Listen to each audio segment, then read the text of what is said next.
અમિત, શું સાહિત્યમાં કહેવામાં આવ્યું છે જે પ્રકારે કોંગ્રેસ કહી રહ્યું છે કે એર સ્ટ્રાઇકનો ઉલ્લેખ કરવામાં આવ્યો છે?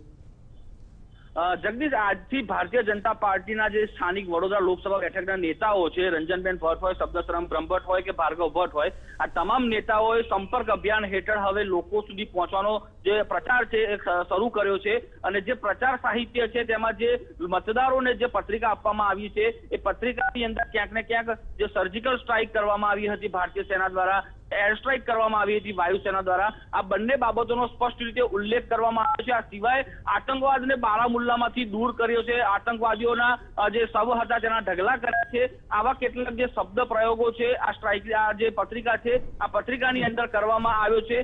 ચોક્કસથી કહી શકાય કે એક તરફ જે ચૂંટણી પંચ છે તેમણે પણ ના પાડી હતી કે આ પ્રકારના કોઈ શબ્દનો પ્રયોગ અથવા તો આ પ્રકારની કોઈ પણ સ્ટ્રાઇકનો ઉપયોગ ચૂંટણી પ્રચારમાં કોઈ પણ રાજકીય પક્ષોએ ન કરવો, પરંતુ તેમ છતાં આ પ્રકારનો જે પ્રયોગ થયો છે ચૂંટણી પ્રચારનો મુદ્દો બની રહ્યો છે, ત્યારે વડોદરા કોંગ્રેસે આ સમગ્ર મામલે પોતાનો વિરોધ નોંધાવ્યો છે અને ચૂંટણી આચાર સંહિતાનો સ્પષ્ટ રીતે ભંગ થતો હોવાનો તેઓનો આરોપ છે। ચોક્કસથી એવી પણ જાણકારી મળી રહી છે કે કોંગ્રેસના નેતાઓ અત્યારે હાલમાં ચૂંટણીની આદર્શ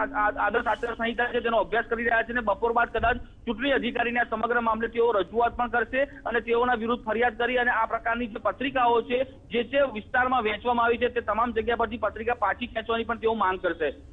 અમિત, આભાર તમામ માહિતી અને પૂરી અપડેટ